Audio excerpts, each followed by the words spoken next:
What's up, guys? Thanks again for watching another market outlook by me, Jarius, one of the traders here at Thrive, and I want to look at what the plan is for this week.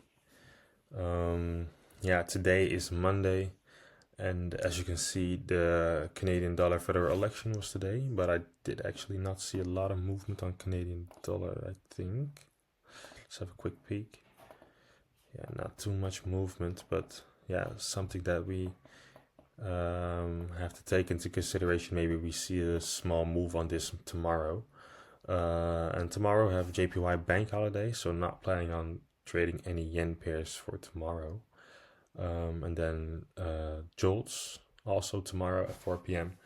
Jolts is usually something that I feel like I can still trade. I can still open a position in a London session, for example, and just hold on if the trade goes well and is already in profit. But if I'm close to break even, then I might close the trade and then wait and see what Jolts does. But for me, not too big of a deal. And also what we see on Wednesday, we have the PCI price index. Don't think there's going to be a lot of movement because of this. However, on Thursday, I see a monetary policy statement on the yen pair, on yen, and policy rate as well. Press conference on yen, so I think yen is going to have a lot of movement on Thursday. And then on Friday, obviously, we have the NFP on the dollar. So I think a lot of movement this week, so that's nice. We can look for nice trades this week, I would say, but not planning on trading the yen pairs or looking for entry on yen on Thursday and not looking for entries on dollar on Friday. But I think a lot of movement this week. That's good because last week we had very little movement, and that's why I only took one trade, which I want to discuss after I show you guys. Last week I was talking about looking for a USD sell, which I didn't get a position on, unfortunately, and we did get a small move down because on the Euro USD pairs I was waiting for a retracement last week above this high, but I didn't get the entry, and price actually respected this the supply zone, I would say, that you see right here. So price respected this and then made a move down. But for me, this was not enough confirmation to look for a trade. I wanted to see this liquidity being taken out as well. But unfortunately, price reacted on this, and this could have been a trade, but for me, it's no problem because I'm focused more on the higher time frame anyway. So now we see a nice pullback, and then we could look to sweep this high here. And because this high has a lot of liquidity above it, because here a lot of sellers came into the market, and especially because a lot of sellers came here because of this supply zone as well. So a lot of stop losses are here, meaning that we could take out all these stop losses and look for a move down. So that's the plan for me on Euro USD right now. And also I already talked about it last week, but this is the higher time frame liquidity that we took out. And then here we saw a nice pullback, and then price just didn't take out this liquidity, but made a strong move down. So it would be nice if we take out some liquidity here, and then we could look for a trade. So that's, I think, good position, possible position on Euro USD. But last week did manage to catch a trade on gold, which I want to discuss real quick. Gold is really bullish right now, as of really long time. And actually this is the all-time high even. And what I saw here was that this is not a strong high for me, because a high is not formed like this and just goes straight down. A high is first trades up, then pulls in some sellers, then takes out the high again, and then price goes down. This is a strong high for me. So here we only see this part of the movement, meaning that we can still trade towards this high. So this was a weak high for me. And then I saw on the daily a nice gap here, fair value gap, and price came into this fair value gap and left a wick, and then continued to show bullish price momentum. And we also had some really nice liquidity right here, which price also took out. So when price took out this liquidity and respected this daily fair value gap, I entered the trade here. I think it was at like 5 o'clock on Wednesday. So here after this bullish candle, and then price came nearly hit my take profit and then came down.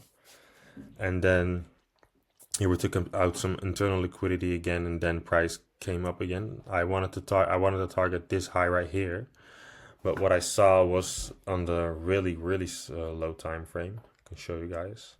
I was following price when this liquidity was taken out, and what I saw here on the 1 minute even, which I normally don't really look at, but on gold I might. We took out this liquidity, sellers came into the market with aggression, and then we stopped out these sellers above this high again. So I was like, yeah, this is probably going to be a strong high, and then that's exactly what happened. Actually, price traded down from there.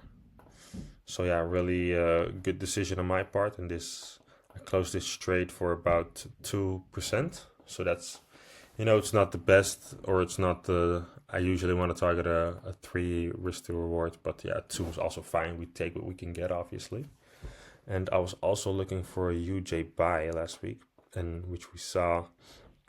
Yeah, the buy the buy actually happened, but I didn't manage to get entry because for me, yeah, this is not entry worthy right here. Yeah, it could have been possible, but I didn't really like price action on yen actually as well last week because we took out this liquidity right here, then price came down, and I wanted to see price come a little bit higher here.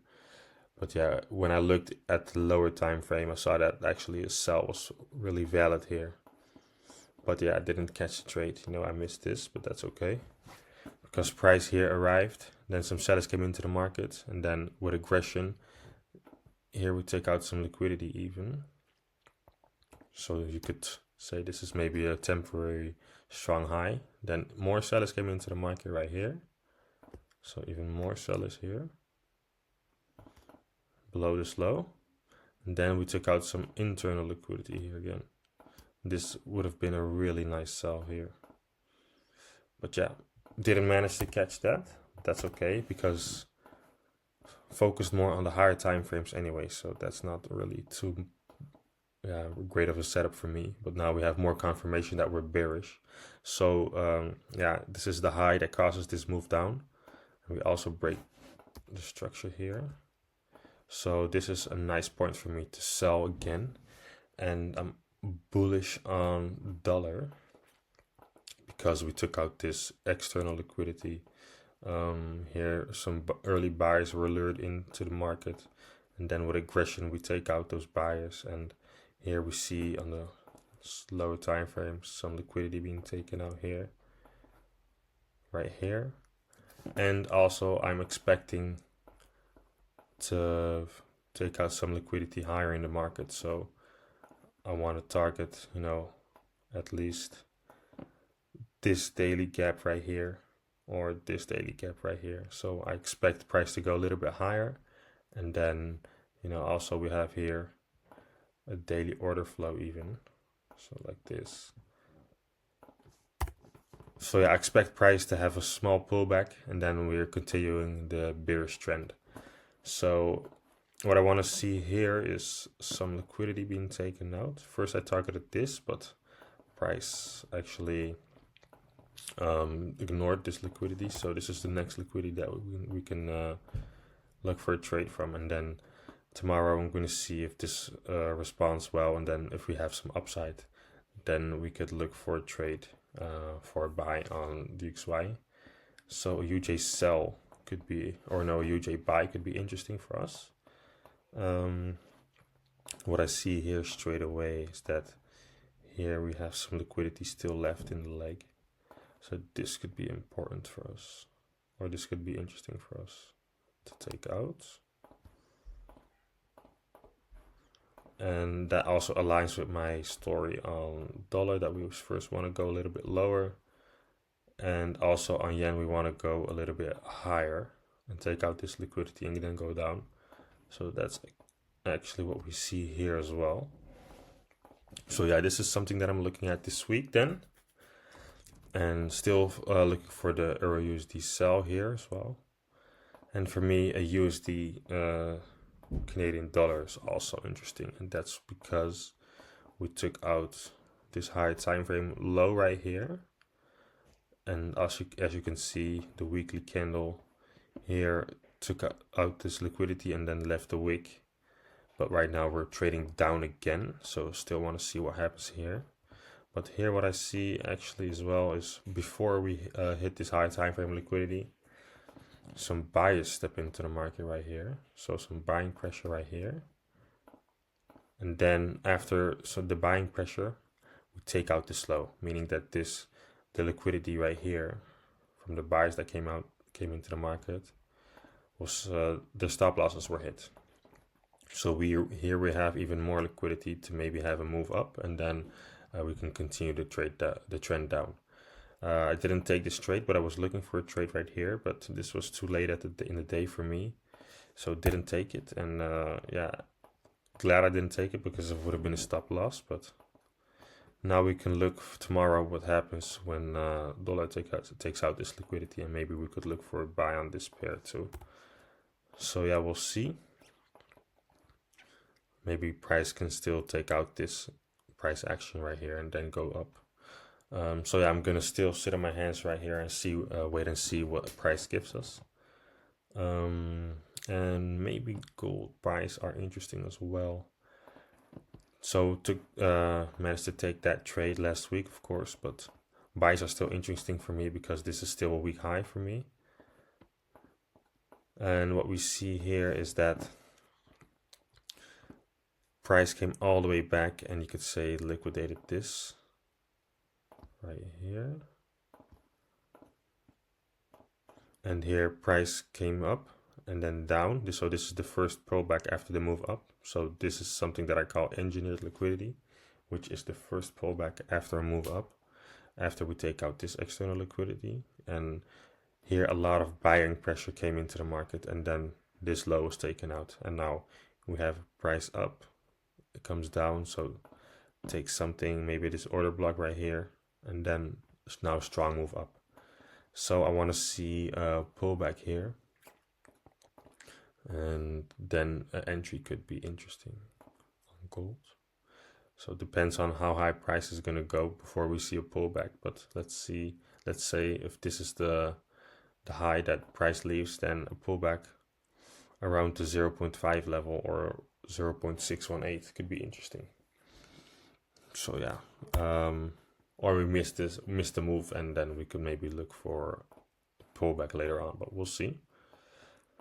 So yeah, looking for Euro USD short, USD JPY buy, and maybe a USD Canadian dollar buy right now, and also a gold buy, but not too sure if we're going to get an entry or we should stay patient and look for a pullback on that. So yeah, that's the things that I'm looking at right now, and hope you guys learned something, and I hope you guys enjoyed, and I see you at the next one. Thank you for listening.